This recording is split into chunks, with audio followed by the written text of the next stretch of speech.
Ya, ¿quién más me debe? Yo le digo todo, profe.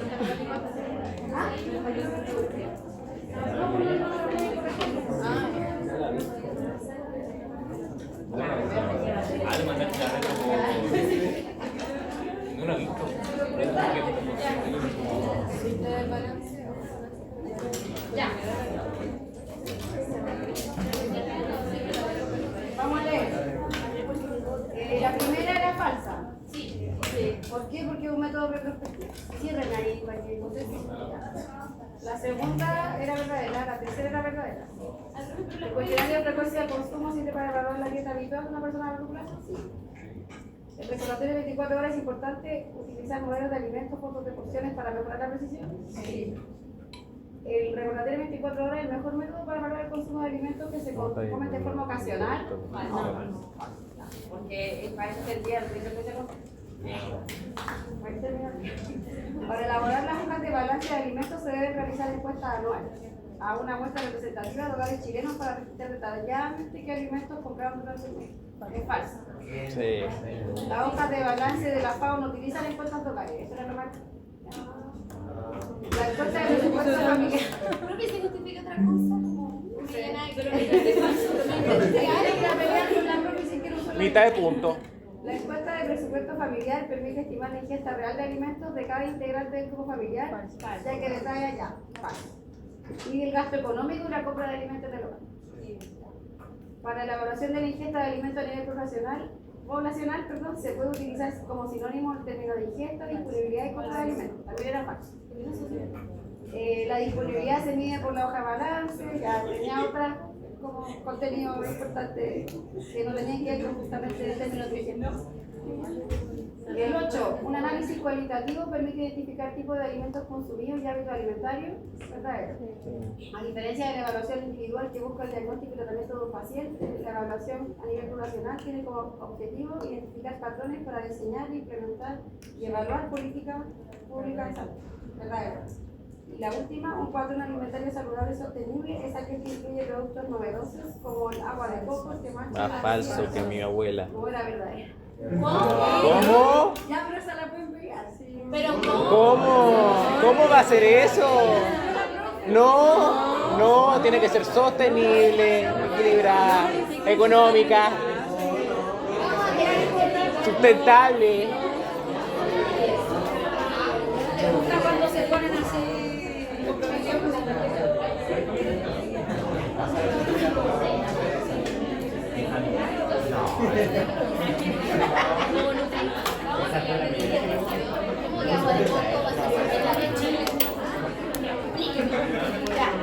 Entonces, bueno, si esa estaba mala, se la voy a poner buena, así que Gracias. le aviso igual. El otro lunes tienen prueba de nuevo, así que ahí. Ya, la prueba del próximo lunes es de la clase del profe Morro. Solo la. No, aquí de la profe Natalie, que es evaluación antropométrica del adulto en general. ¿Cuánto? Normalmente hacemos 10. Buena la hicimos. No nos equivocamos en tanto. ¿Qué le iba a decir? Pórtense bien, tomen atención. Algunos de ellos ya hicieron el labio calcimétrica, entonces se la hicieron antes y no saben qué les midieron. Entonces me preguntaron cómo que no entiendo unos números, ¿verdad? Entonces ahí vamos a utilizar ejemplos de lo que vieron. ¿Ya? Ya. Hasta las 4:30 más. Sí. Muy bien. ¿Qué? Vale. Profesor, como que tengo dificultades para sacar una de las dificultades estoy intentando como hace más de 2 días sacar el certificado, pero no es de la página, ¿no? Si lo haces un poquito.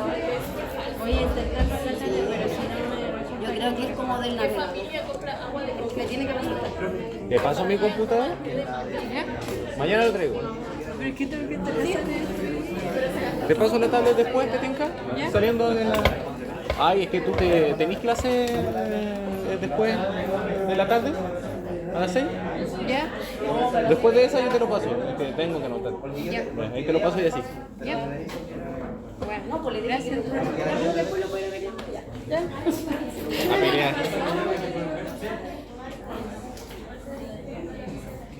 Hola, profe. Un gusto. Igualmente. Eso, nada más. Vamos a esperar que... Ya. Bueno, muy buenas tardes. No sé si algunos conozco, algunos he compartido sí, previamente. Al grueso no los conozco, pero probablemente vamos a tener clases más adelante. En esta clase tengo hasta las 4:30. ¿Eso hizo la profe? Sí. Después tiene otra clase. Sí. Ya. Entonces voy a hacerla súper corta porque es 1:10, ¿ya? Y la clase no es tan larga, pero a veces me tomo más o menos tiempo dependiendo de eso, ¿ya? Supe que vieron todo lo de antropometría. Sí. Ya, muy bien. Entonces, esa parte que es poca, me la voy a saltar. Y me voy a centrar en lo que dice ahí, que es cómo nosotros podemos actualmente evaluar la composición corporal de una persona, que dista, en muchos de los casos, de la antropometría de la persona. Porque con la antropometría, en muchos de los casos, podemos llegar a evaluar indicadores que tienen que ver con el estatus nutricional global. A veces podemos aproximarnos un poco a la composición corporal con algunos de ellos, pero en su conjunto la antropometría no nos permite ir tan allá respecto de la composición corporal de un individuo. Eso es lo que vamos a ver en la clase. Oye, queda súper mal. Ya. Hay muchas formas de hacerlo, y lo que nosotros queremos llegar es a lo que dice entre paréntesis ahí, que dice, nosotros queremos ser capaces de estimar, porque no lo podemos medir. ¿Se da cuenta de la diferenciación ahí? La masa grasa, la masa magra, la masa muscular, idealmente, y el tejido óseo de una persona.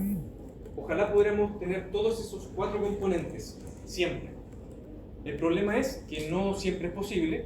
Está determinado por la factibilidad de tener un equipo que lo haga, o de un personal capacitado que lo haga, o de lo que uno tiene disponible en el centro donde uno trabaja. Y en ese sentido, la antropometría es algo que se ha hecho hace mucho tiempo, porque es súper fácil hacerlo. Ya probablemente en la clase ya lo vieron. ¿Ya? Sí. Bueno, no era tan fácil, profe. No era tan fácil, me costó. No, muy bien. Me corrige, compañero, tiene toda razón. No es fácil hacer la antropometría, pero la ventaja que tiene es que con instrumentos relativamente fáciles de obtener podemos hacer las distintas técnicas de antropometría. Pero se va a requerir, como dice el compañero, de cierto personal capacitado.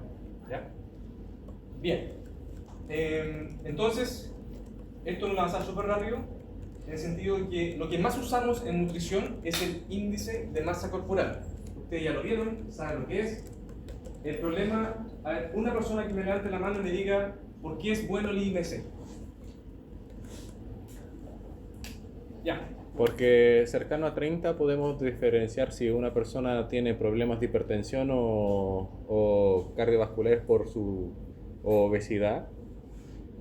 O cercano a 10 podemos ver si está anoréxico. Muy abajo, sí, cercano a 10 como... Sí, pero ya no tiene, sí, esa es la gracia. Ya. Ya, compañero, quiere decir que el índice de masa corporal como indicador se puede aproximar a algún resultado en salud. Eso, ¿cierto? ¿Sí? ¿Compañero? Sí. Ya. Y otra persona que me levante la mano que me diga por qué es malo el IMC. Allá. Porque peso total del cuerpo, no solamente por separado por músculo, grasa. Mide el peso total del cuerpo, ¿están de acuerdo? Mide la masa corporal, correcto. Mide la masa corporal. Yo calculo el peso, calculo la relación entre peso y talla y obtengo un indicador que me dice, que me habla de masa total, ¿ya? Y eso es bueno por un lado y es malo por otro, porque yo puedo discernir poco, pero a su vez puedo tener una información muy fácil con un indicador como el índice de masa corporal, que por lo menos se asocia a lo que decía el compañero.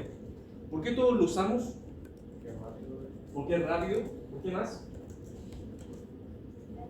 Es barato. No sé si es gratis. Bueno, no sé. Tienes que tener una balanza y un tallón. Es rápido, es fácil. ¿Ya? Económico. Es económico, correcto. Lo usamos por eso. Y, como decía el compañero, se asocia a algún resultado en salud. La Organización Mundial de la Salud, la OMS, recomienda usar el índice de masa corporal como una medida de cribado, de screening en grupos poblacionales. O sea, es lo que se recomienda hacer para hacer una diferenciación y poder categorizar personas dependiendo de alguna condición en particular. ¿Ya? Eso se recomienda.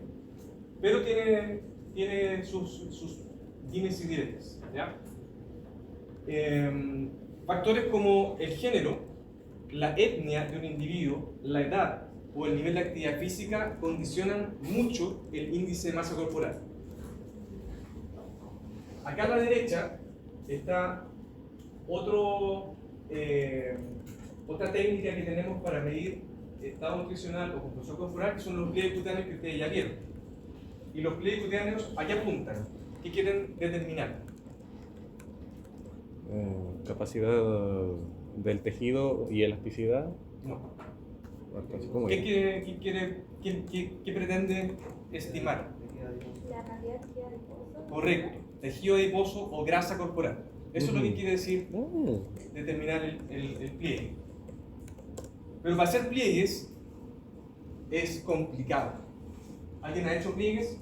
¿Se han hecho pliegues? Ah, ustedes lo han hecho ya, muy bien, ya, lo hicieron ya. Todo complejo. Es complejo.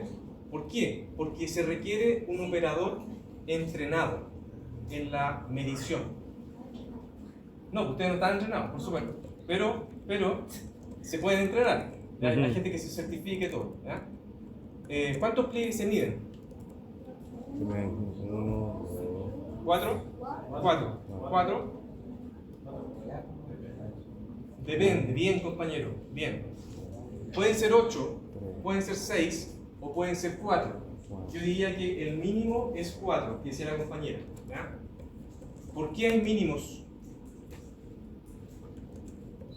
Ya yo mido el pliegue. ¿Qué hago con el pliegue? Tengo que ir a mi tabla para ver la composición de los pliegues y ver si está en forma a la norma. Ya. Mido un pliegue, hago una media probablemente de mis pliegues medidos y voy, como dice el compañero, a una estándar de referencia. Y el compañero le llamó la tabla para... Para ver, esa es mi referencia para ver cómo está mi individuo. Ya, sí, o sea, Para comparar. vas a tener, ¿qué cosa? Una suma de pliegues, ¿cierto? Y ustedes pueden determinar para ese individuo de este sexo, de esta edad, dónde cae esa sumatoria y ustedes pueden calificar, ¿no es cierto? Ya. Y también hay ecuaciones. ¿Conocen las ecuaciones de predicción de grasa corporal? ¿Sí? Que No me la utilizan sé. la densidad conocida del tejido adiposo para estimar su cantidad en una persona X conforme a su peso. Sí, no la pasaron. Ya, esas. Entonces uno puede estimar el porcentaje de grasa corporal de la masa total que nos medía el peso corporal. ¿Ya? Y como dice ahí, bueno, esas ecuaciones requieren que sean precisas y para la población que yo estoy estudiando. La población asiática, por ejemplo, ¿alguien es asiático aquí? ¿No? ¿Nadie? ¿Descendiente asiático? ¿Nadie? La población asiática difiere mucho en composición corporal de la población no asiática. Ellos utilizan, o debieran utilizar, de hecho utilizan, otros indicadores para calificar el índice de masa corporal, la grasa corporal o la circunferencia de cintura, por ejemplo. No son los que nosotros tenemos que son los más usados en la OMS u otras. Y si yo tengo una persona que tiene obesidad, ustedes tomaron pliegues, ¿qué es lo que más le dificultó al tomar los pliegues?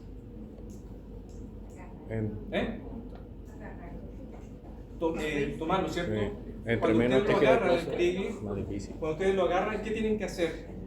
1 centímetro arriba de la marca, agarrar y después poner pinza. Ya, agarrar, ¿qué vas a agarrar? El tejido adiposo, la grasa, no el músculo. Ya, idealmente uno agarrara la masa grasa y no el músculo, ¿cierto? Eso es lo que dice la compañera acá.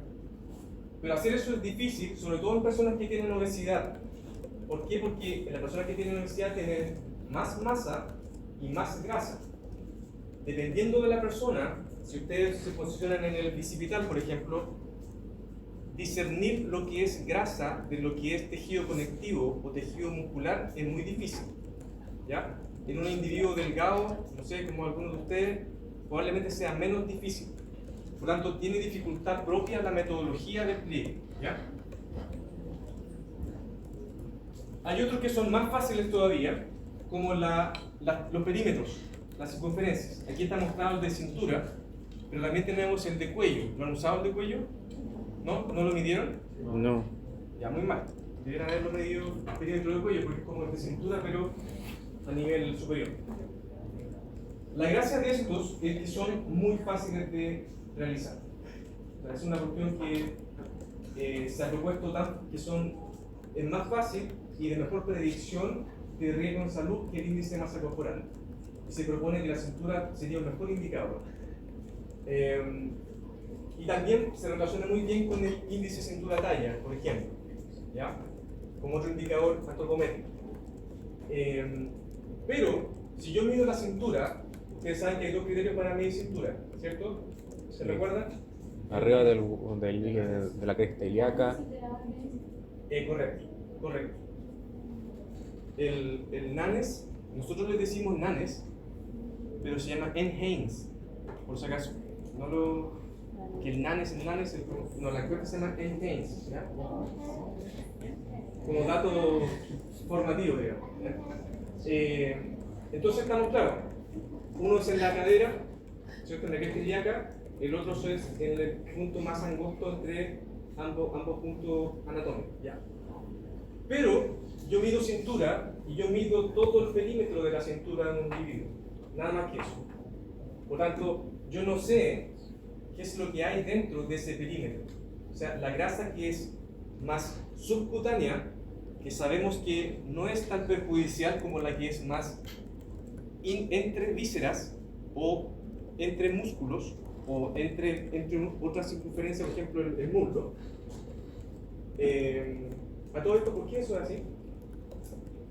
¿Por qué la grasa subcutánea es menos perjudicial que la grasa visceral? Porque la otra está asociado a cáncer hepático, porque No, pero ¿por qué? Ah, ya. No la asociación, ¿por qué? ¿Lo saben? Claro, con la presión. ¿Eh? Con la presión que puede hacer. Nosotros como nutricionistas, profesionales de salud, habitualmente tenemos ese mensaje, ¿no es cierto? La grasa visceral es más perjudicial, más dañina que la grasa subcutánea. Nosotros tenemos grasa subcutánea aquí, en todas partes, ¿cierto? Ya, pero esta es la visceral, es la que está acá concentrada en la zona abdominal, ¿cierto? Ya, ¿por qué esta es más dañina? Yo creo que se los pasaron. Sí, pero no me acuerdo. Allá. Ah, perdón, gracias. ¿Se asocia a riesgo cardiovascular? Sí, yo sé que se asocia, el compañero dijo también se asocia, pero yo no quiero que me digan la asociación, yo quiero que me digan la razón, porque tienen que saberlo. Ya, si nadie lo sabe, yo no lo voy a decir. Ya, bien. Bien, entre otras cosas. Entonces, la grasa no solo libera moléculas proinflamatorias, porque la grasa que está aquí también lo hace, pero es algo más.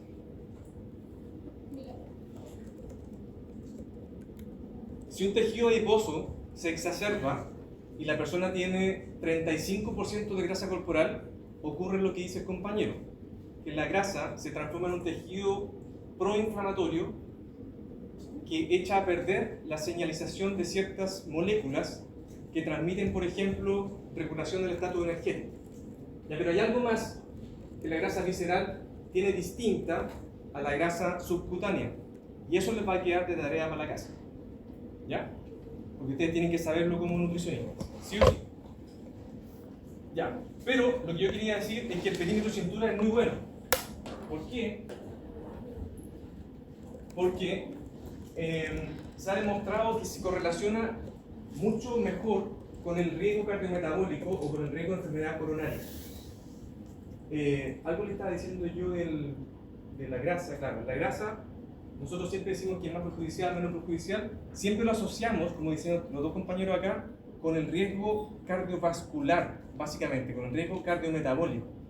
¿Me entienden cuando hablo de riesgo cardiometabólico? Si yo le pregunto a usted, señorita, ¿qué es lo que es el riesgo cardiometabólico?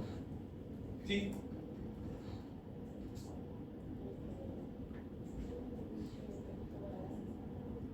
No te escucho.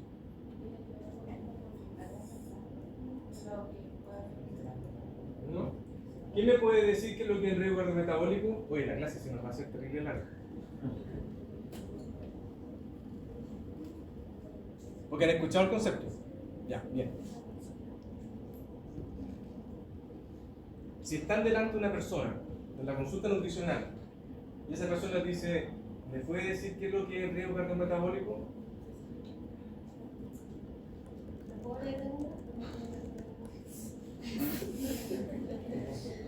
No. La compañera lo va a leer de Google. ¿Sí puedo? Sí, lea. El riesgo cardiometabólico es la probabilidad de desarrollar enfermedades cardiovasculares, infartos, ictus y diabetes tipo 2, producto de la suma de factores como obesidad abdominal, hipertensión, dislipidemia y resistencia a la insulina. Ya. ¿Escucharon todos? Entonces, el riesgo cardiometabólico es el riesgo que tiene alguien de enfermarse por tener factores de riesgo que se relacionan con la enfermedad coronaria o cardiovascular. ¿Por qué es tan importante? ¿Por qué es tan importante eso? Pero en nuestra sociedad, ¿por qué es tan importante? Exacto, porque la sociedad, bueno, nosotros no somos occidentales, pero lo llamamos así y todo, pero la sociedad occidentalizada se está muriendo de enfermedades cardiovasculares asociadas a factores de riesgo cardiometabólicos. ¿Ya? También, por supuesto, de cáncer y también, por supuesto, de accidentes. De eso nos morimos, con las tres principales causas. ¿Ya? Y de esa es la importancia. Entonces, lo que está mostrado acá es simplemente que la relación cintura-talla, que es un indicador antropométrico, aquí arriba, comparado con el porcentaje de grasa corporal aquí abajo, está mostrando cómo se asocia con la enfermedad cardiovascular. Este fue un estudio de seguimiento, se hicieron a muchas personas por varios años. Entonces, se muestra aquí aquí al centro para las mujeres, a la derecha para hombres y a la izquierda para todos juntos. ¿Ya? Entonces, si ustedes ven arriba, hay dos líneas, una roja y una azul. La roja era un modelo, estas son cosas estadísticas, pero en el fondo en la línea azul se controla además por grasa corporal. Aquí arriba. ¿Ya? En la línea azul está metido en el modelo de análisis la grasa corporal. ¿Cuánto porcentaje de grasa corporal tiene la persona? Además de muchos otros factores. Si ustedes se fijan, para la relación cintura-talla, para toda la muestra, para las mujeres y para los hombres, a medida que aumenta esta cintura-talla, aumenta significativamente el riesgo de enfermedad coronaria o cardiovascular. ¿Lo ven? Aunque el modelo sea básico en rojo o completo en azul, la relación resultado es lo mismo. En cambio, cuando se hizo lo mismo con la grasa corporal, aquí abajo, si ustedes se fijan, cuando se ajustó aquí en azul por cintura-talla, se perdió la relación. No hay una predicción de la grasa corporal con el riesgo de enfermedad cardiovascular cuando se ajusta por ese indicador. ¿Se entiende? Por lo tanto, ¿qué es lo que dice esto? Dice que una simple relación entre medir la cintura a una persona, dividirlo por su talla, es mucho más certera en la predicción del riesgo de enfermedad cardiovascular que conocer completamente el porcentaje de grasa corporal de la persona. ¿Ya? ¿Se entendió? Esa es la interpretación, por eso es importante la cosa antropométrica también en el contexto de la composición corporal. Ya.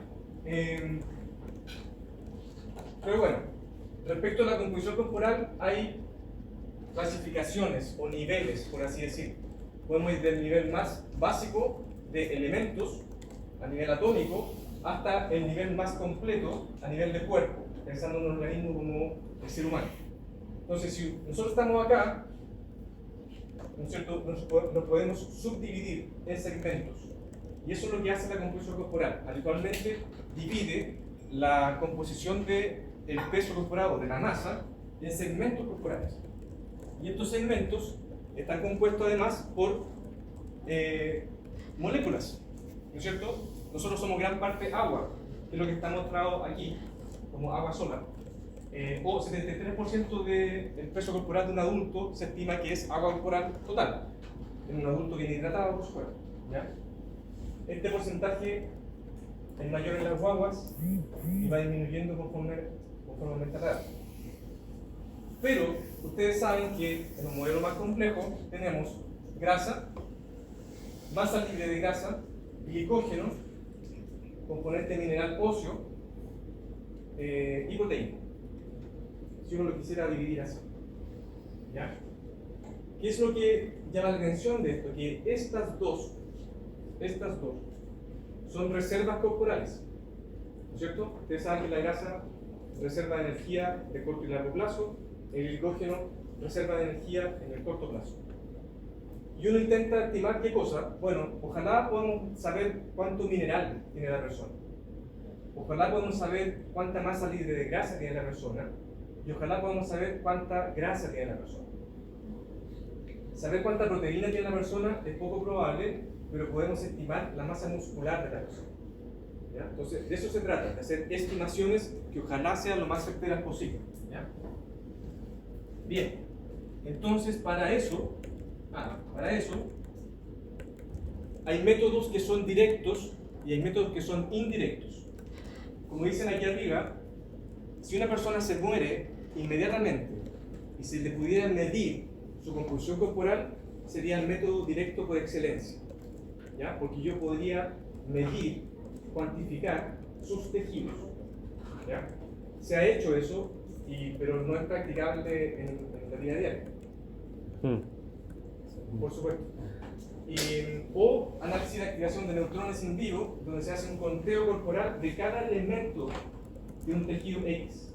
Si ese tejido lo quieren extrapolar a un organismo, sería el equivalente a estimarlo en el cuerpo total. Como estos dos no son posibles, habitualmente nosotros usamos métodos indirectos y doblemente indirectos. ¿Ya?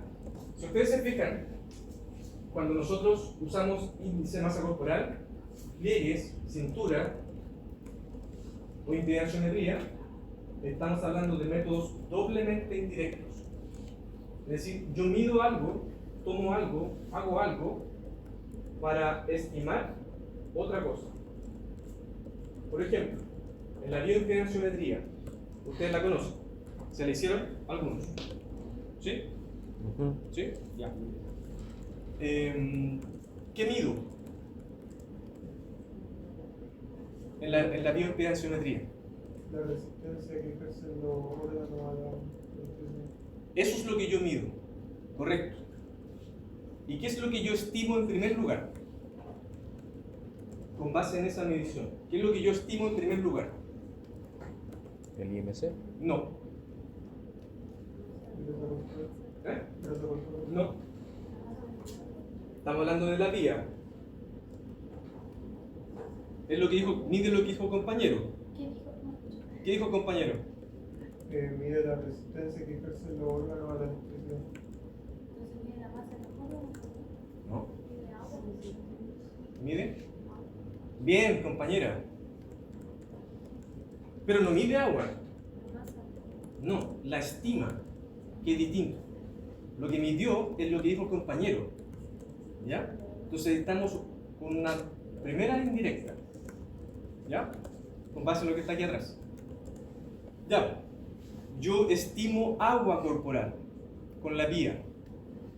Y luego, ¿qué hago? Como método de composición corporal. ¿Qué hago después? Con la vía. ¿Qué hago después? ¿O me quedo en el agua? ¿Me quedo en el agua? No, no me quedo en el agua. ¿Qué hago? Veo el peso total y voy descartando porque ya tengo el agua, entonces puedo restar y esto es lo que me queda. Ya. En esto tiene que estar lo demás, ¿verdad? La palabra no es descartar, sino que tengo el porcentaje de agua extracelular e intracelular idealmente, si no toda junta. Conozco la masa corporal, que es lo que dice el compañero, y por diferencia, con base en una ecuación, yo puedo restar la masa corporal con base en el agua corporal total, ¿cierto? Ya. Yo sé que el tejido no graso es el principal tejido que almacena el agua corporal total, ¿sí? Y para eso que hay ecuaciones, para estimar esa composición. Y de esa resta, yo llego a decir, bueno, si tengo el peso, conozco la masa libre de grasa, entonces puedo conocer la masa de grasa. Por tanto, estoy con un método doblemente indirecto. ¿Me entendió? ¿Sí? Por eso que, recuerden, ustedes están siendo súper indirectas, cuando ustedes quieren estimar la composición corporal con una vía. No tengo ni que decirle del IMC de los pliegues. ¿Ya? Entonces, esa es la diferenciación que ustedes tienen que saber como argumento técnico de la evaluación de la composición corporal. Y los indirectos, que son mucho mejores como métodos, van desde meter la persona en agua hasta hacer una tomografía axial computarizada. ¿Ya? Eso es lo que vamos a ver, algunos de ellos en más detalle.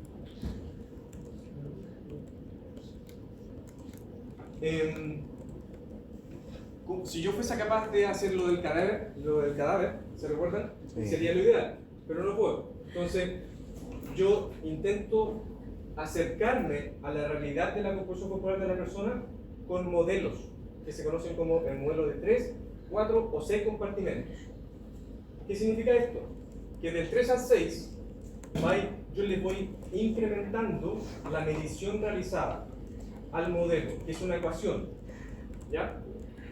Por lo tanto, en el modelo de 3 compartimentos, yo debo medir la grasa, el agua y la masa libre de grasa sin el agua, por lo menos. Pero en el modelo de 6 compartimentos, que entre paréntesis es el gold standard, el estándar de oro, yo debo medir todo eso más la proteína, el mineral óseo y en la reserva de glicógeno. ¿Ya? Este modelo de 6 compartimentos es súper complicado de hacer. Por lo tanto, generalmente estamos entre el 3 y el 4. ¿Ya? Vamos a verlo con más detalle.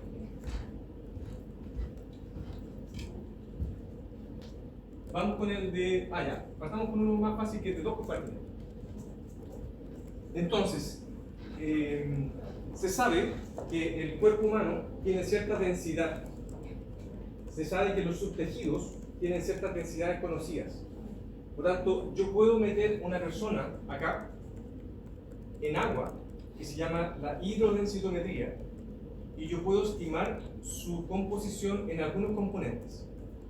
Entonces, esta tina, que está aquí, que está básicamente en contexto del laboratorio de investigación, tiene un volumen físico conocido. Yo lo lleno con un volumen de agua conocida y luego sumerjo a la persona conectada, ustedes pueden ver aquí con una serie de cables, en esa tina, con un volumen de agua conocido.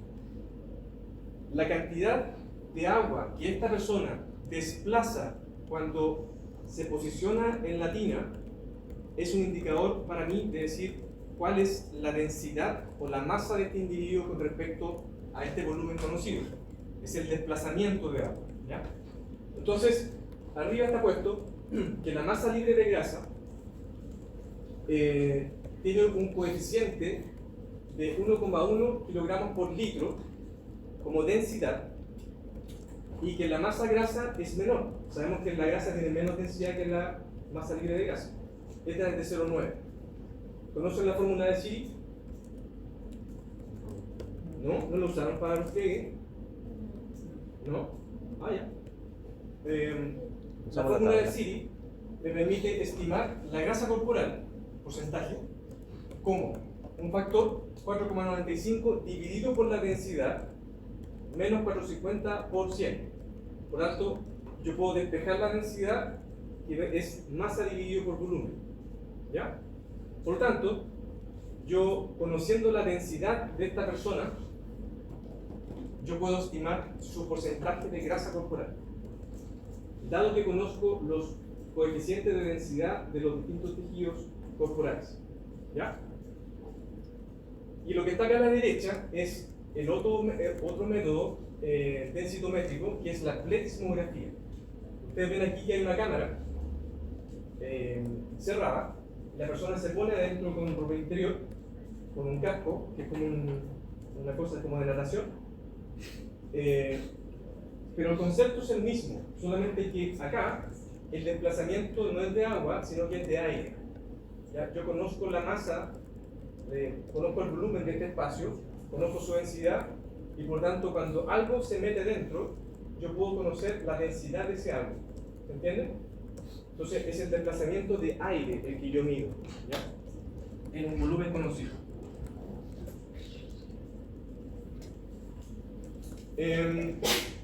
Bueno, la hidrometría intenta estimar el agua corporal, y es otro método para medir cuánta agua tiene un individuo exactamente, o más o menos exactamente. Se puede hacer agua diluida con deuterio o agua tripiada, entre otros son los más comunes, y se asumen ciertas condiciones de hidratación, que es un factor de 0.73 en el ser humano, ¿ya? Por lo tanto, si yo puedo medir el agua corporal, y conozco este factor, puedo llegar a decir cuánta masa libre de grasa tiene un individuo a partir de la medición del agua. Luego, como decía el compañero, por las diferencias que yo conozco, le resto el peso total, esta masa libre de grasa, y obtengo la masa de grasa del individuo. Otro método. ¿Cuál es el pero? Es lo que está allá abajo. Que esta agua marcada, yo se la doy a la persona un día, le hago las mediciones de ese día, un día lunes, por ejemplo, y a los 3 días después la persona va de nuevo a otra evaluación, al laboratorio. Y yo tengo que medir cómo se diluye esta agua marcada en estos 3 días de evaluación, ¿ya? Entonces, la peso antes, la peso después, obtengo el peso, la masa, y a partir de una medición en un equipo que se llama el espectrómetro de masa, yo tengo que medir efectivamente cuál fue la dilución de estos marcadores, de estos trazadores. El funcionamiento es el intercambio gaseoso finalmente. En el fondo que yo, como tengo un componente marcado, puedo ver cómo este componente se diluye en el cuerpo y yo obtengo la medición del agua corporal total, ¿ya?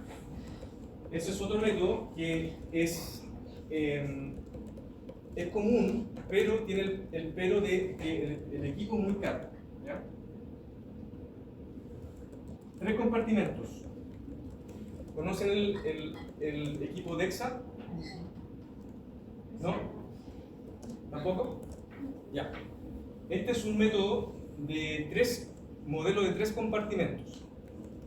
Este es el equipo, en todo caso, esta foto, donde la persona se posiciona en una plataforma, y este método funciona con base en rayos X, ¿ya?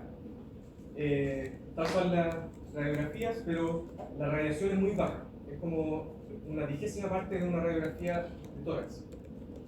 Entonces la persona viene, se pone acá, y con este brazo que ustedes ven aquí, le pasa por todo el cuerpo y mide un DEXA de cuerpo entero, decíamos, un DEXA cuerpo total.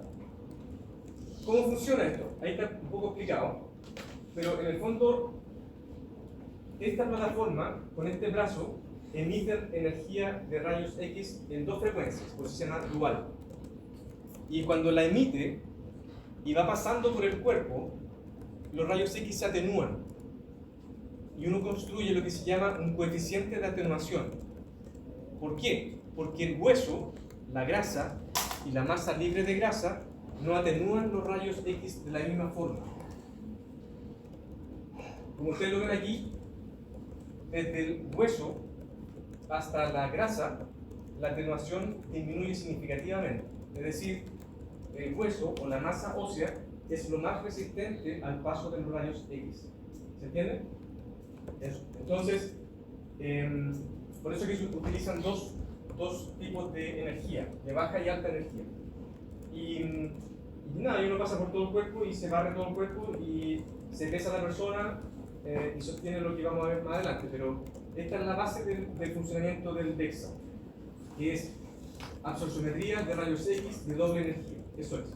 Ahora, DEXA es un método, un equipo que se generó no para esto. ¿Saben para qué es lo que se generó? ¿No? ¿No se les ocurre? Cuando ustedes necesitan que haya una evaluación de la masa ósea de un individuo, por ejemplo, para saber cómo está su densidad mineral ósea, a nivel de la columna o a nivel de la cadera o del fémur, se hace este examen para determinar osteoporosis o osteopenia, que es un fenómeno fisiológico que ocurre con la edad, pero que se puede hacer fisiopatológico en algunas personas. Entonces, ese es el principal foco del DEXA, esto, evaluar el contenido mineral óseo y la densidad del hueso. Solamente que si tú haces el DEXA para todo el cuerpo, permite hacer una evaluación de la composición corporal de la persona. ¿Ya? Ventajas de esto. Es altamente exacto. Tiene, como dice ahí, un error de 1% para la masa ósea, porque para eso fue hecho. Y hasta el 3% para la masa grasa. O sea, si ustedes le piden un DEXA a una persona que se lo haga, ustedes pueden tener mucha confiabilidad en el resultado. No es invasivo, en el sentido que la persona tiene que ir, ponerse la camilla, después estar con ropa, solamente que tiene que quitarse los metales, pero tiene radiación. Entonces la radiación sí es una cosa significativa. Como dice ahí, es inocuo porque la radiación es más baja de lo que habitualmente uno tiene, pero igual es. Hay personas que pueden decir, no, yo no me la quiero hacer porque no me quiero someter a rayo X, y eso es válido. ¿Ya? Se puede hacer desde niños preescolares hasta adultos en la edad de, ¿cómo se dice esto? Persona mayor, ¿sí? Y está en muchas partes. Aquí nosotros lo usamos en investigación, pero también está en hospitales, en centros médicos. Esto es un examen como de rutina, básicamente, actualmente. Y además tiene cobertura en FONASA y en ISAP. ¿Ya? Limitaciones. ¿Por qué no es tan bueno? Porque si ustedes, está la persona en la camilla y quieren saber cuánta grasa aquí hay, ¿cómo se llama? Grasa subcutánea, gracias, o visceral, con algún tipo de DEXA, con todo el tipo de DEXA no es posible estimarlo. Tiene que haber uno especial que se llama que es el IDEXA, ¿ya? Es una marca especial del equipo que sí permite separar ambos componentes. Y además, en personas que tienen mucha obesidad, como está puesto ahí, puede haber una sobreestimación del componente graso, además. ¿Ya? De hecho, cuando una persona tiene obesidad y está en la camilla, el equipo se demora mucho tiempo en generar los trazados transversales en esa zona, porque es donde más tejido hay concentrado. Bueno, el equipo es caro, pero el examen no es caro. ¿Ya? El examen vale como 60.000 pesos, más o menos, costo total, y eso tiene una cierta bonificación. ¿Qué más de DEXA? Esto es muy útil. De hecho, cuando una persona se hace una cirugía bariátrica, por ejemplo, se debiera hacer un DEXA antes y después. Porque en la cirugía bariátrica, la composición corporal se ve muy afectada, ¿ya? Y habitualmente no en forma benéfica. En segundo lugar, es muy bueno como un método para evaluar intervenciones, por ejemplo, de ejercicio físico o de dieta. Entonces, resultados en corto plazo, digo corto plazo como de 6 meses, se pueden reevaluar con DEXA. ¿Qué más?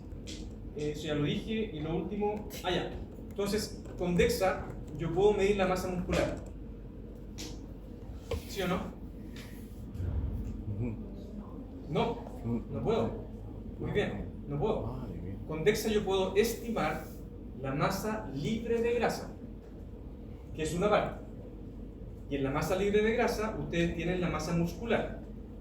Por lo tanto, para yo estimar la masa muscular, creo que aquí viene. Para yo estimar la masa muscular, yo requiero hacer otro paso, que es decir, yo tengo la masa libre de grasa de las extremidades superiores y de las inferiores, que es donde está concentrada el músculo.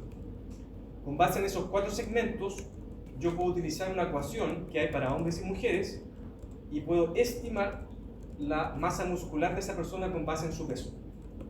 ¿Ya? Pero eso es muy importante. ¿Por qué? Por esto, por la evaluación de la sarcopenia en persona adulta.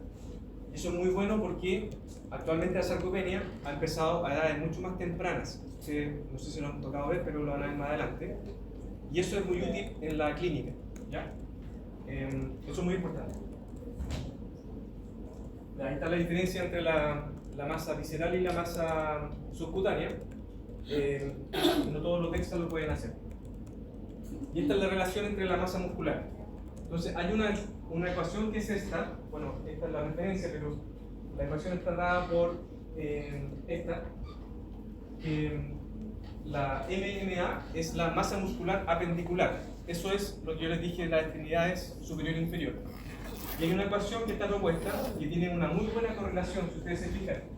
Un R cuadrado 0.96 es casi decir 1 es a 1, entre la masa de estas extremidades y la diferencia con la masa muscular esquelética o con el tejido muscular.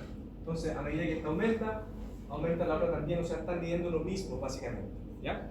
Y eso está para hombres y mujeres y se puede utilizar. ¿Qué más de esto? Entonces, hay diagnóstico de sarcopenia con este método.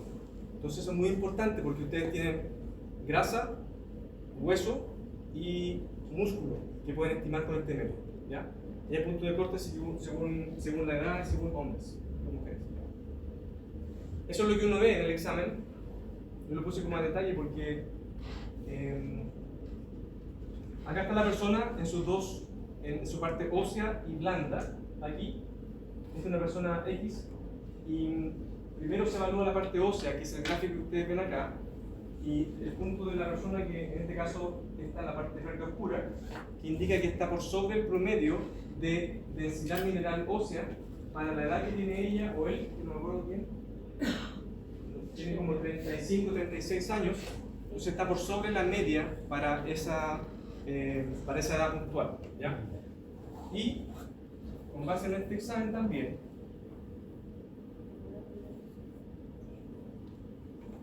se hace la parte de evaluación blanda, es decir, cuánta grasa tiene la persona, y ustedes ven en la tabla, está para todos los segmentos corporales. No sé si no lo alcanzan a ver, pero está para los brazos, piernas, tronco, la grasa androide, que es la que está acá, la grasa ginoide, que es la que está en glúteos y cadera, y el total. Entonces, hay una cosa que es interesante acá, porque si yo puedo medir la grasa que está aquí y mido la grasa que está acá, yo puedo hacer una relación entre la grasa androide y ginoide. Y eso tiene relación con la pregunta que le hice al principio. La tarea para la casa. ¿Se acuerdan de esa? Ya. Tiene relación con eso. ¿Por qué? Porque la grasa androide y ginoide son muy disímiles. Aparte de hablar de subcutánea visceral. ¿Ya? Y eso es algo que se puede hacer con este método. De hecho, aquí está. Te lo da como porcentaje. ¿Ya? Y uno construye una razón entre los dos. ¿Ya?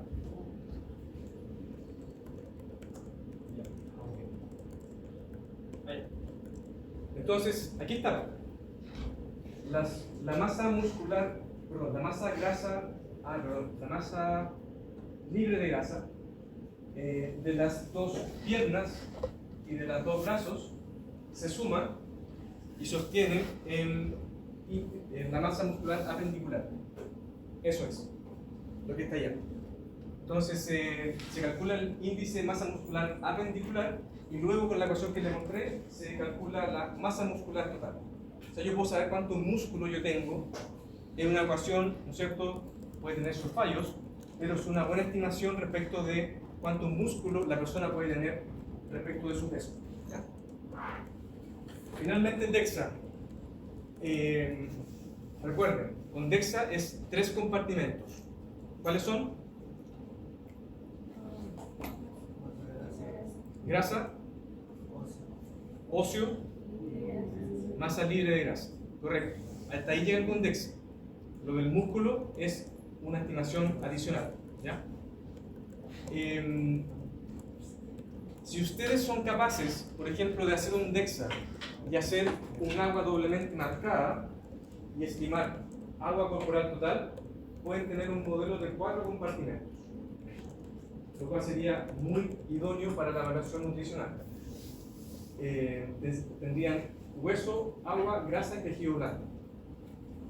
Esto es importante porque si usted tiene una evaluación fidedigna, le dice a una persona, siga este plan alimentario, haga ejercicio, y la persona se motiva, y luego de 6 meses vuelve, y ustedes ven que el peso corporal ha cambiado significativamente en ella, o en él, ustedes pueden reevaluar la evaluación del DEXA y conocer de ese peso perdido, cuánto se perdió de grasa, cuánto se perdió de músculo, o si se mantuvo el músculo y se perdió la grasa.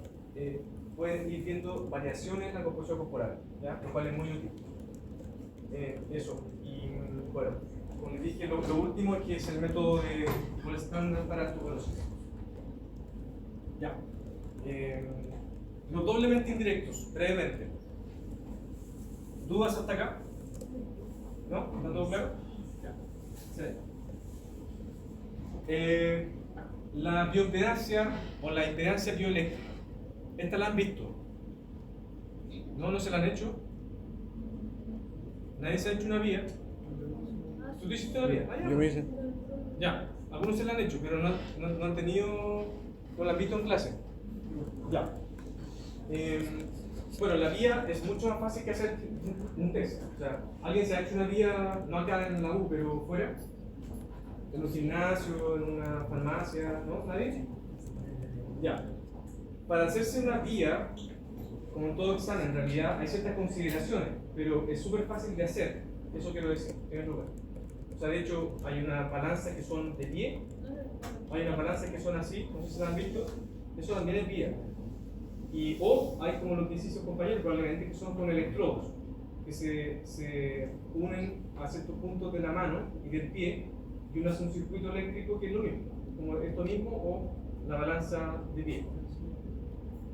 Como decía el compañero, esta técnica lo que hace es medir qué tan resistente es un tejido al paso de una corriente eléctrica conocida. Y cuando hablamos de corriente eléctrica no es como de alto voltaje, sino que es de baja intensidad. ¿Por qué es útil? Por lo que dice en el párrafo segundo, que es que la impedancia o esta resistencia al paso eléctrico es inversamente proporcional al contenido de agua de un individuo. Es decir, cuanta más agua tenga yo, la corriente va a fluir con mayor rapidez, por así decirlo, más fácilmente, ¿ya? Y la inversa. Entonces, eso es que si yo tengo más agua, voy a tener menos impedancia bioeléctrica, ¿ya? Ese es el concepto técnico. Y lo que dice acá es que los segmentos corporales, hablando de un segmento, por ejemplo, el segmento superior acá, o el inferior acá, o entre brazo y pierna es otro segmento, actúan como cilindros o como un marco donde la corriente va a circular, ¿ya? Por eso que ese cilindro puede ser superior, aquí arriba, o puede ser inferior en la balanza de pie. ¿Se entiende? Ya. Y bueno, este es un ejemplo de lo que se hizo compañero probablemente, con electrodos, que se conectan 2 y 2 a la pierna y mano respectivamente, no, al pie y mano, del mismo hemisferio, no puede ser hemisferio contrario. Y se mide el examen es muy rápido en términos prácticos, ¿ya? Ahí está una balanza de pie. ¿Han visto eso? ¿Perdón? ¿Esa otra?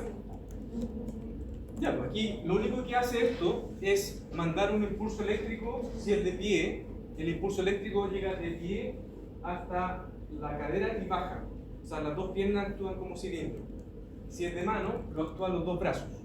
Y así sucesivamente. ¿Qué es importante acá? ¿Qué se les ocurre a ustedes? Sabiendo que esto funciona así. ¿Eh? No te escucho. ¿Que se ocupen juntos? No necesariamente. No necesariamente. ¿Qué se le ocurre que es importante en esta evaluación? tomar agua. ¿No tomar agua?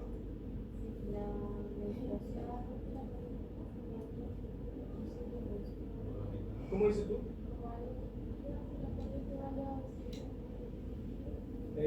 Sí, o sea, de marcar el segmento, ¿no? Eso, sí, es importante. El agua también es importante, pero fíjate que se puede tomar agua. No hay problema. No lo dije, pero el Texa, el anterior, podía ser en cualquier momento del día, no requiere ayuno.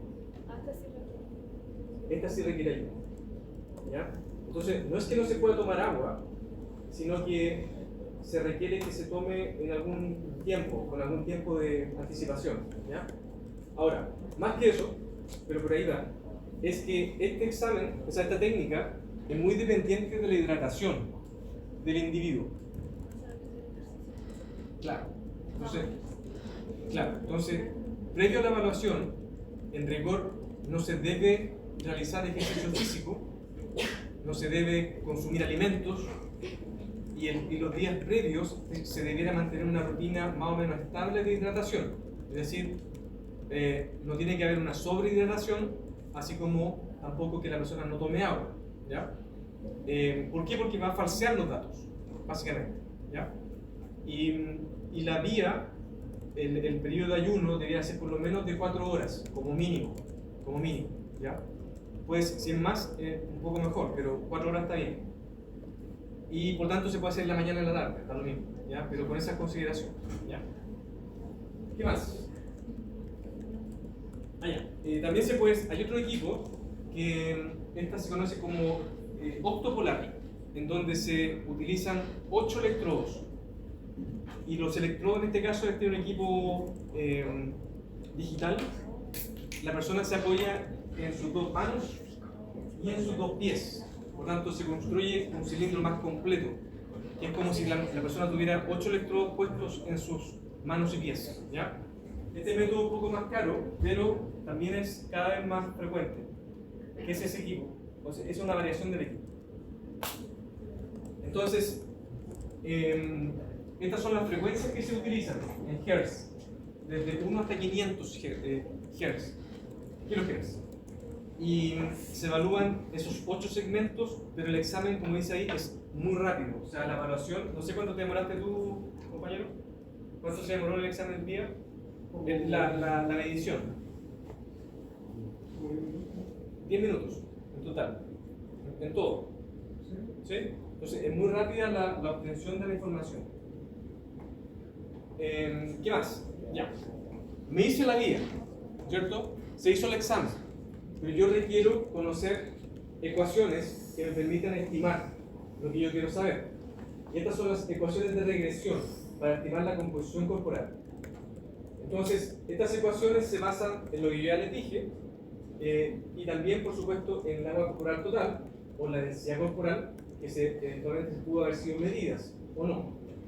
En todas las ecuaciones eventualmente se incluyen la edad, el peso, el sexo y la talla como covariables a meter en la ecuación o en el equipo en el fondo. ¿Ya? Sin eso la medición no es útil. Por lo tanto, yo llego a esto, a estimar el agua corporal total en litros. Y eso es, requiero conocer el peso de la persona, la talla, un coeficiente, la edad y el sexo de la persona, entre otros factores conocidos. Por lo tanto, si yo no tengo alguno de estos, no me es útil la realización de la vía. Ventajas de la vía. El equipo es de bajo costo, o sea, relativamente bajo costo. El examen cuesta muy poco hacérselo, ¿ya? El equipo es un poco caro dependiendo de la versión, pero se puede obtener.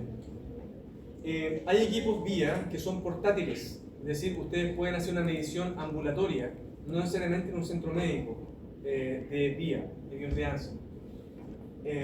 Bueno, el paciente generalmente no hace mucho y es totalmente inocuo, no es invasivo y se puede hacer las veces que ustedes quieran. Eventualmente, por ejemplo, un DEXA o un examen más sofisticado no es factible hacerla tantas veces como uno quiere. Por ejemplo, uno no va a decir, hágase un texto hoy día y después se lo repite a los 3 meses. Generalmente no, porque hay radiación de por medio, no es tan inocuo, ¿se entiende?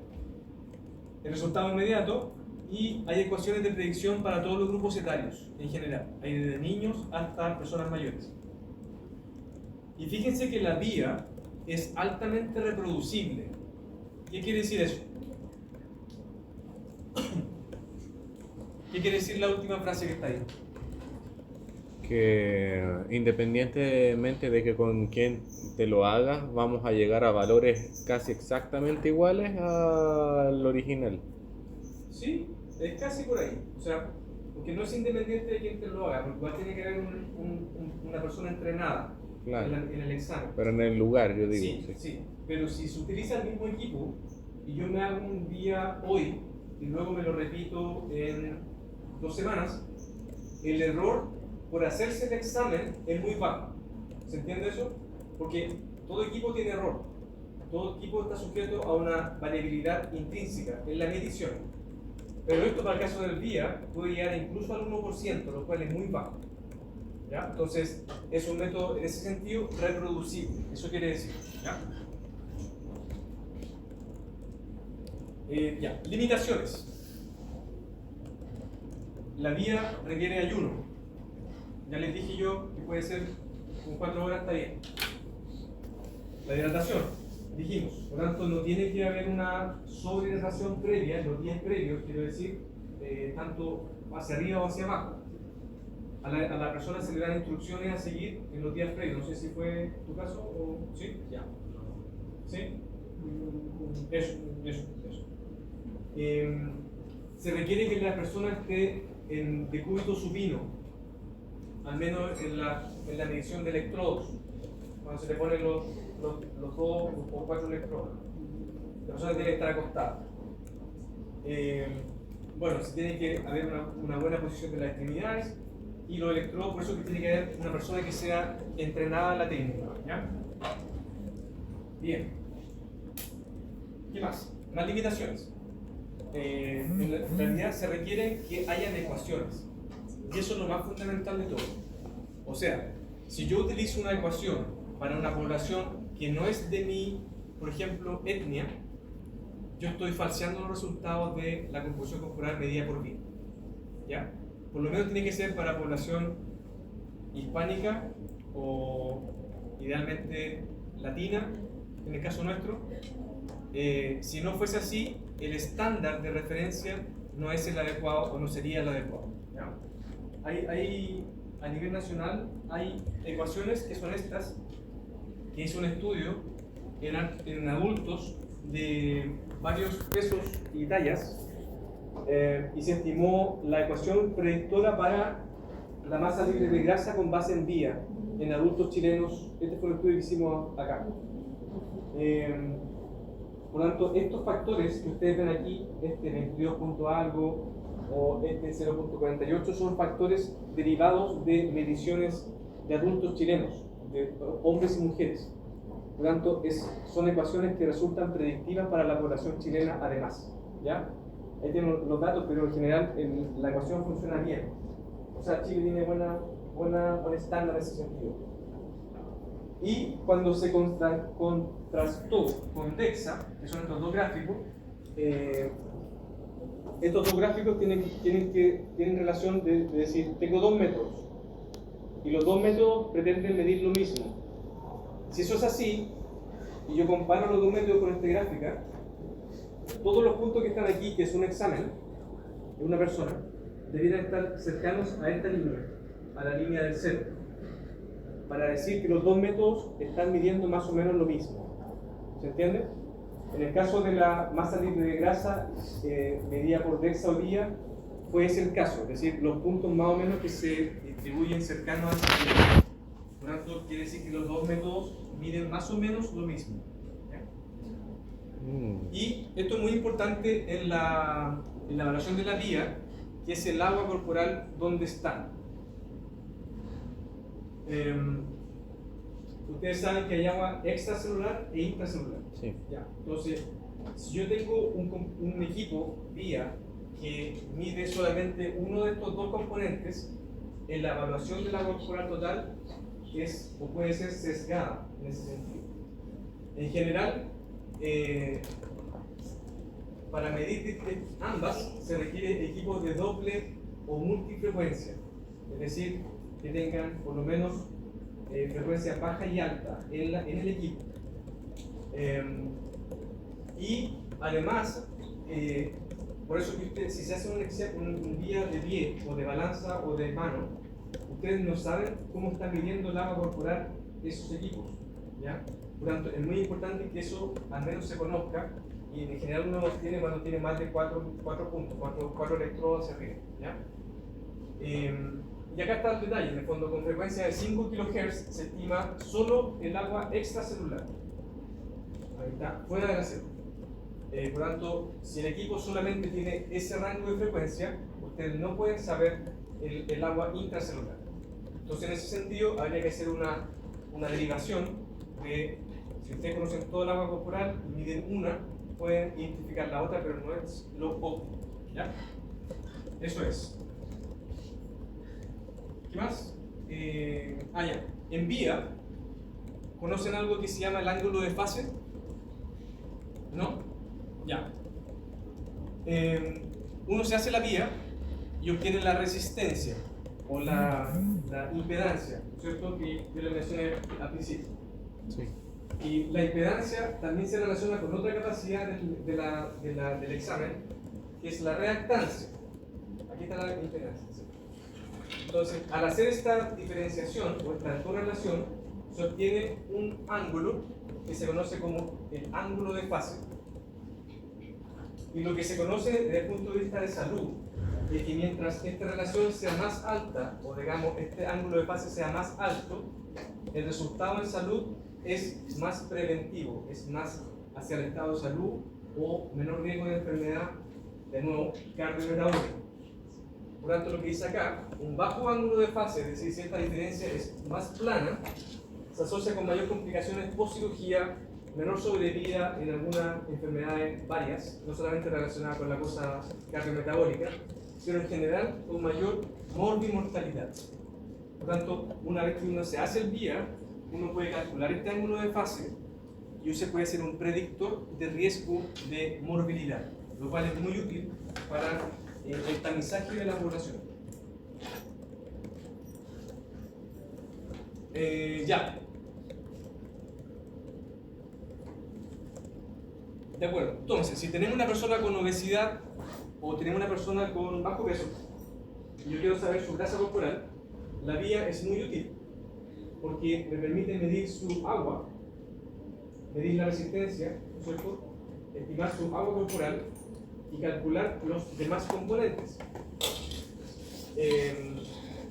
Si una persona además tiene un gran índice de masa corporal, pero no por obesidad, eso también es muy útil con la vía, porque la vía puede identificar a esa persona como tener un componente acuoso alto. ¿Por qué? Correcto. Una persona que tenga un alto IMC por ejercicio, por algún tipo de ejercicio, por ejemplo, no sé, alta carga muscular, algún luchador de sumo, algún atleta que lanza, ¿cómo se llama esto? El martillo, o no sé, no me acuerdo del otro. Hay varias disciplinas que requieren una gran masa corporal. Por índice de masa corporal puede que esas personas tengan obesidad, pero por vía puede ser que esas personas no tengan obesidad, sino que tengan una mayor masa libre de grasa o mayor músculo con la alta agua corporal, ¿ya? Este es un mucho mejor método para hacer evaluaciones seriadas de personas que bajan o suben de peso post tratamiento. ¿Por qué? Porque la vía no tiene limitación de radiación, no tiene limitación de tener que ir a un centro, sino que ustedes la pueden hacer en cualquier parte, ojalá con el mismo equipo y ojalá con alguien entrenado. Por lo tanto, uno puede objetivar cambios en forma más frecuente con una vía versus otro método más sofisticado. Ya, eso está bien. Y ya. También puedo saber esto. Esto es muy importante en la vida, que me permite medir riesgo biológico, riesgo de enfermar con la medición del ángulo de fase. ¿Ya? Me quedan como 5 minutos.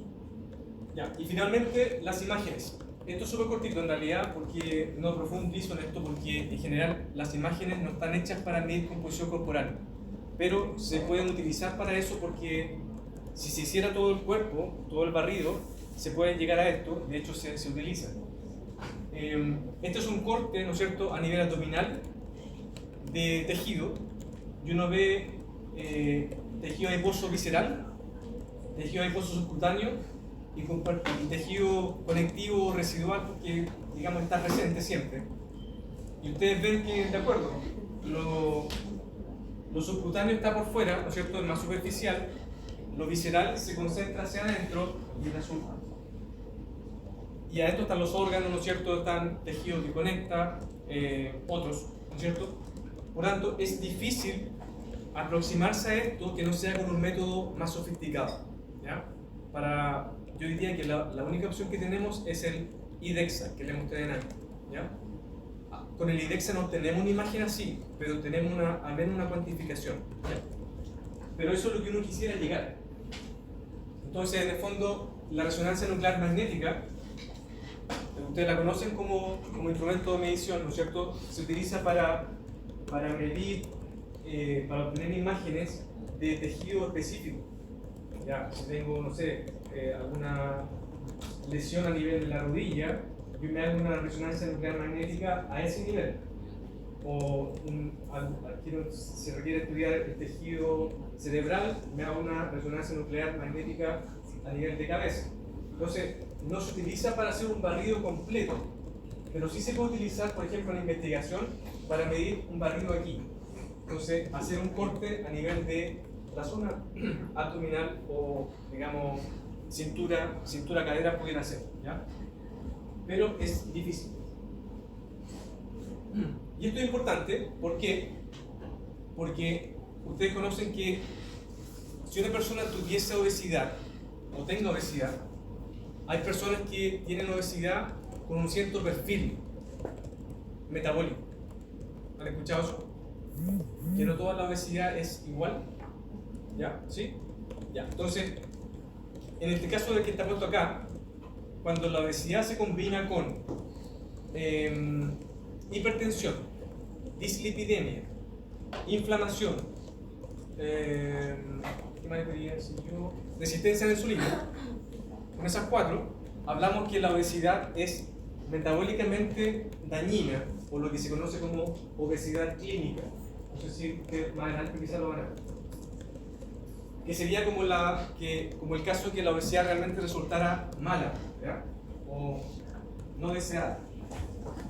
Pero a su derecha hay aquella obesidad que es metabólicamente menos dañina, por así decirlo, o benigna, donde las complicaciones asociadas no están presentes, o pueden no estar. ¿Ya? Y eso hace que en una persona sea de interés, por ejemplo, acá, en la de la izquierda, sea mayor de interés hacer un examen imagenológico para saber cómo está su tejido adiposo a nivel visceral, abdominal, versus la de allá, que no tiene complicación cardiometabólica, por así decirlo, ¿ya? Todavía, porque en general la de la derecha igual va a transicionar a la de la izquierda, ¿ya? Pero las personas se pueden diferenciar. Entonces, eso puede verse acá, que la persona que está comprometida metabólicamente, eventualmente en el corte transversal va a tener más infiltración de grasa entre órganos, o sea, su componente visceral va a ser mayor.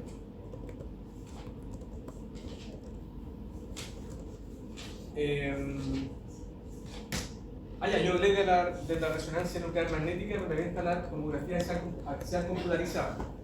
El método, el principio es muy parecido y ambos apuntan a obtener imágenes de componentes específicos del cuerpo.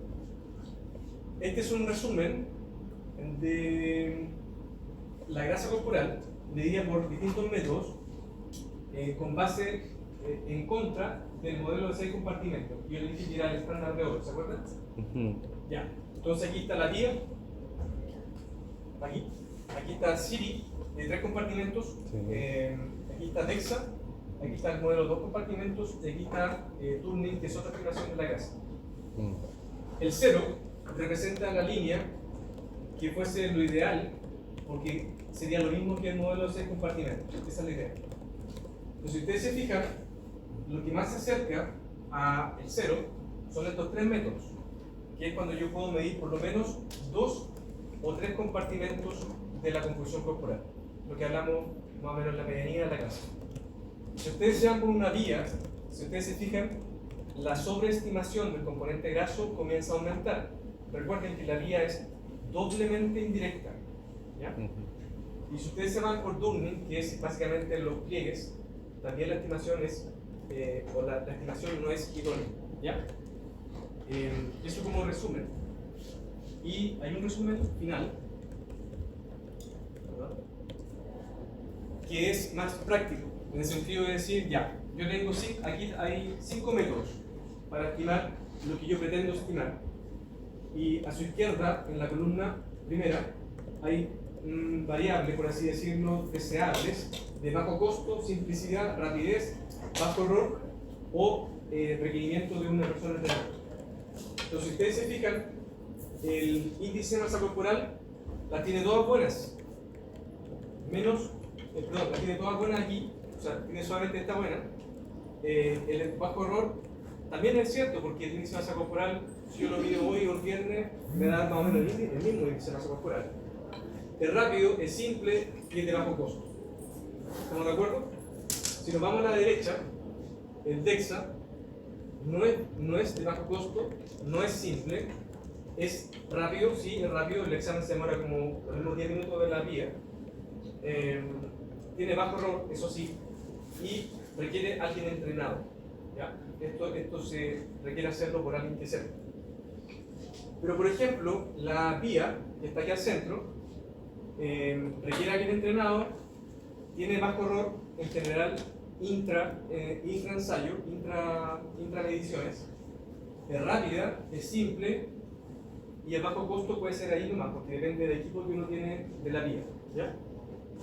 Si ustedes dejan fuera a la antropometría, que sería este y este, en la práctica nos quedamos con la bioimpedancia eléctrica, con el DEXA y con las imágenes como métodos más sofisticados para medir la composición corporal de un individuo.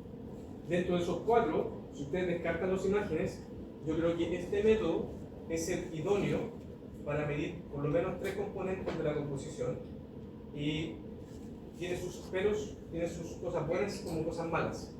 Pero yo diría que este es como un estándar adecuado, ¿ya? La vía, yo ya les dije lo bueno y malo, pero es mucho más práctica desde el punto de vista de la operabilidad, operacionalidad, ¿ya? Eso es, terminé justo, me pasé un poquito. ¿Dudas o preguntas? No, profe, quedó clarito. ¿Sí? Ya. Muchas gracias. La otra estaría para la casa, así que...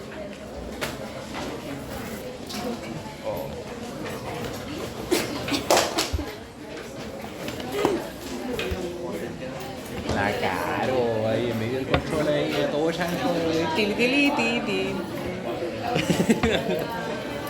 Caro, desde que te juntas con nosotros, ahora estás más rebelde, cabe destacar. Somos una mala influencia.